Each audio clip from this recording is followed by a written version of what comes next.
In the previous video, we learnt that Radhakrishnan emphasized on the sanctity of the Guru-Shishya relationship. The mental transformation that we call learning on the part of the student can be facilitated by the teacher through the preparation of teaching materials, classroom activities, in lectures and tutorials, design of exercises, assignments, projects and quizzes, feedback to students, and final examinations. Excellent teaching maximizes the chances of learning through the efficient use of the formulation of objectives and syllabuses, handouts, reading lists, and so on. An excellent teacher helps the students to acquire high quality knowledge content, to help to develop the ability to apply knowledge to novel types of problems and situations, and become a self-directed, independent, lifelong learner. An excellent teacher has a deep knowledge and understanding of the subject matter. He is committed to teaching and is hardworking. He continually seeks ways to improve, innovate, and be up to date. He has a strong passion for subject and is highly enthusiastic about teaching. He is an inspirational role model to students. He has a high e- emotional quotient to empathize with the students and is eminently approachable. Without educators, we would not have nearly as many scientists or brilliant world leaders. It is hard to make scientific breakthroughs if no one ever taught you chemistry in high school. Yet, this field, which is so pivotal to the advancement of society, receives very little recognition. On the surface, teaching seems fairly easy, even glamorous. Summers and holidays off, most people don't take the other factors into account, constantly updating themselves and preparing for the next lecture and guiding research projects which requires innovative thinking. Rebellious students will always be present, but many parents are, are very quick to blame teachers for their children's failings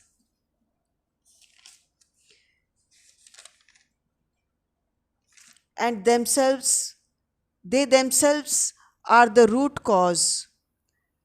Teachers are an easy scapegoat. Worse yet, some parents will blame teachers for their child's lack of respect or attitude, despite that being their job as a parent to foster. People need to be made aware of how difficult being a teacher really is. They need to learn that teachers work harder than a lot of other professions. Let's read further. Besides, our colleges have increased their numbers regardless of the fact that competent teachers are not employed to deal with these increased numbers. It is impossible for the students to get adequate academic tuition or moral guidance. Some of the educational institutions have become commercialized and adopt the shift system as in the factories. If the results are unfortunate, we have ourselves to blame. There is nothing wrong with our students. What is wrong is the system. Innocent students and helpless parents are victims of commercialization of education. Education system is now no longer how it was earlier. We all have heard, don't run after success, run after excellence. But do we follow these quotes? We see number of students sitting outside good colleges or universities for admission, but the one who shell out more from their pocket gets the golden chance of becoming a student of a good institute. So, isn't it commercialization of education? Today, education has been reduced to a business venture. Today, the great education bazaar has endangered quality of education. The culprits are unscrupulous merchants of education and tuition tycoons. The victims are gullible students and helpless parents. With the government washing its hands off education, slowly but surely, market forces have taken over. Children are the future of our country, and education is the path that enhances their talents and takes out the best of it. Such commercialization of education is running the lives of students as well as their helpless parents. Again, here, poor suffer the most as they don't have as much money to shell out for getting admissions in higher institutions. So, some initiatives should be taken by the government to help students get good education and to stop the commercialization of education.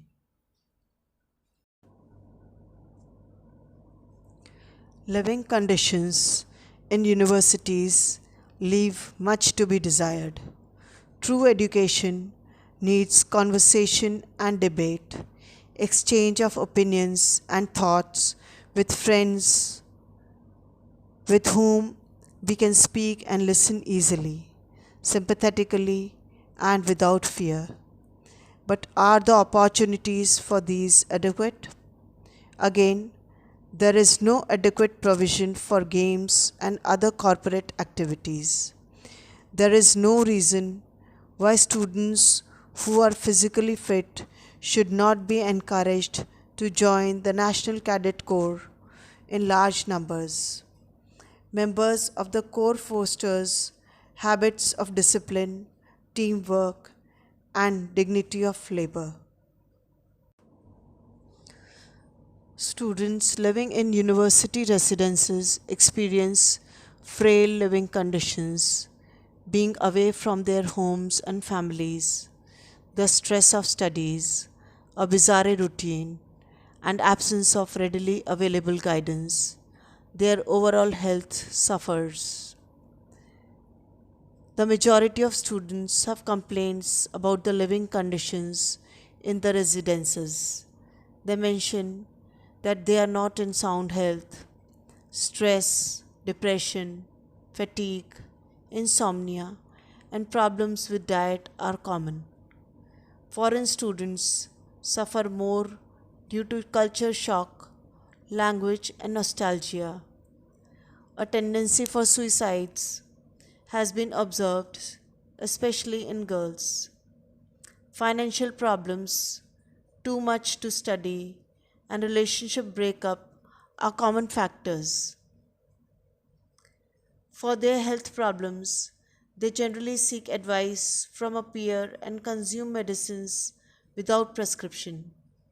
Many do not use the student's health service because of lack of information or difficult access from certain universities or university residences. To solve their problems and to facilitate their social integration, volunteers ought to be trained in the university residences because a majority prefers to have their peers' advice. Reinforcement of the role of the administration of residences, of student counselors, and of the faculty of the university would be another crucial step. More leisure and social activities are imperative. Their study itself constitutes the first element of creating awareness regarding the situation of the health of the students living in residence halls. Days are gone when the students used to stick to their school books and notes to achieve high scores with having no exposure to real world outside the books. Today it has become very important for every student to get indulged into the extracurricular activities which help him to experience the world they're supposed to live in after completing their education. Hence, it imparts practical knowledge of the outside world to the students through the means of various competitions, making a student confident, practical, and self sufficient. These activities not only work as a stress buster but also help the students expand their mental horizons. Now, NCC is one such activity which schools and colleges can pursue to add to their learnings and aptitude. National Cadet Corps is the Indian Military Corps which works to inculcate the qualities of discipline and patriotism among youth of the nation.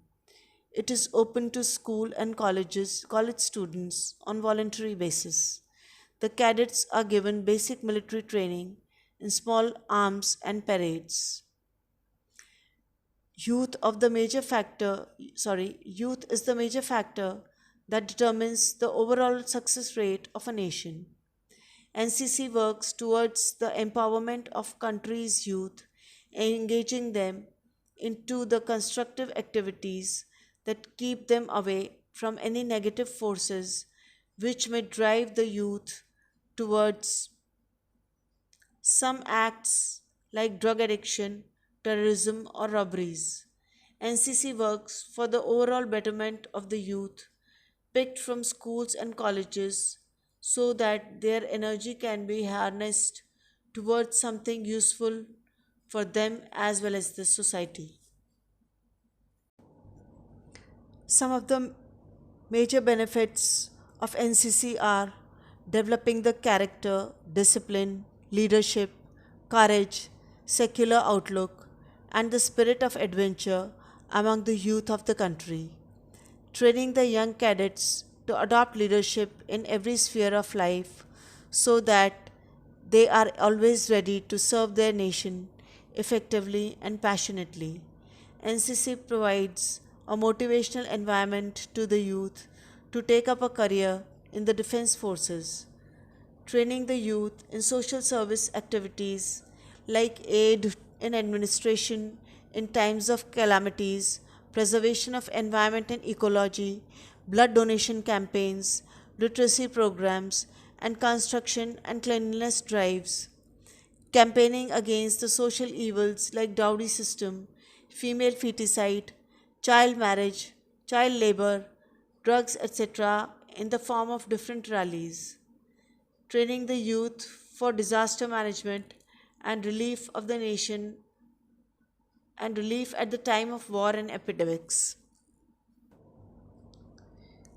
I regret to say that the schemes of development adopted by the center and the states do not pay adequate attention to this most important of all problems, the education of the youth of the country.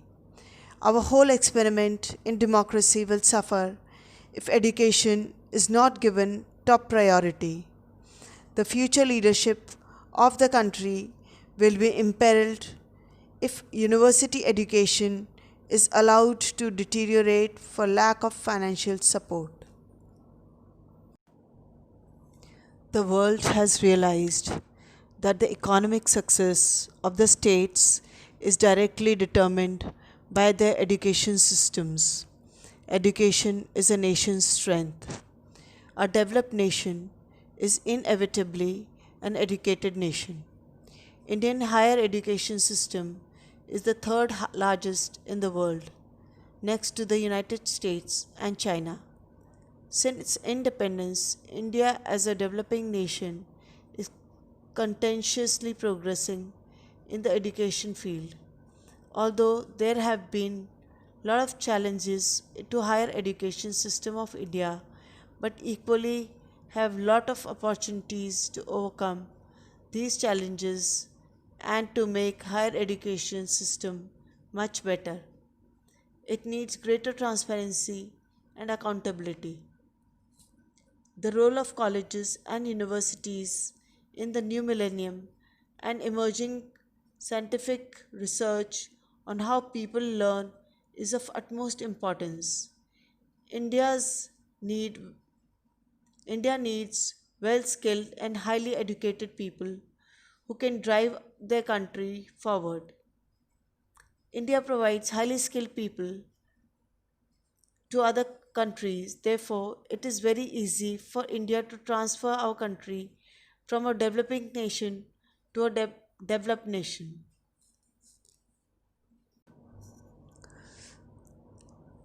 Quality in higher education is a multidimensional, multi level, and a dynamic concept. Ensuring quality in higher education is amongst the foremost challenges being faced in India today. However, government is continuously focusing on the quality of education. Still, a large number of colleges and universities in India are unable to meet the minimum requirements laid down by the UGC, and our universities are not in a position to mark its place among the top universities of the world. Poor infrastructure is another challenge to the higher education system of India. Particularly, the institutions run by the public sector suffer from poor physical facilities and infrastructure. There are large number of colleges which are functioning on second or third floor of a building. On ground or first floor, there exists ready-made hosieries and photocopy shops. Faculty shortages and the inability of the state education system to attract and retain well qualified teachers have been posing challenges to a quality education for many years. Large numbers of NET PhD candidates are unemployed even when there are a lot of vacancies in higher education. Their deserving candidates are then these deserving candidates are then applying in other departments, such which is the biggest blow to the higher education system.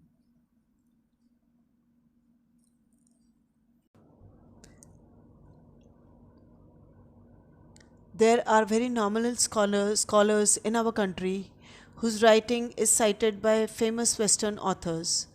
There is inadequate focus on research in higher education institutes. There are insufficient resources and facilities, as well as limited number of students, limited number of quality faculty to advise students. Faculty shortages and the inability of the state education system to attract and retain well qualified teachers. Most of the research scholars are without fellowships or not getting their fellowships on time, which directly or indirectly affects their research. Moreover, Indian higher education institutions are poorly connected to research centers. So, this is another area of the challenge to the higher education system in India. Management of the Indian education faces challenges of over centralization, bureaucratic conditions, bureaucratic students, and lack of accountability, transparency, and professionalism.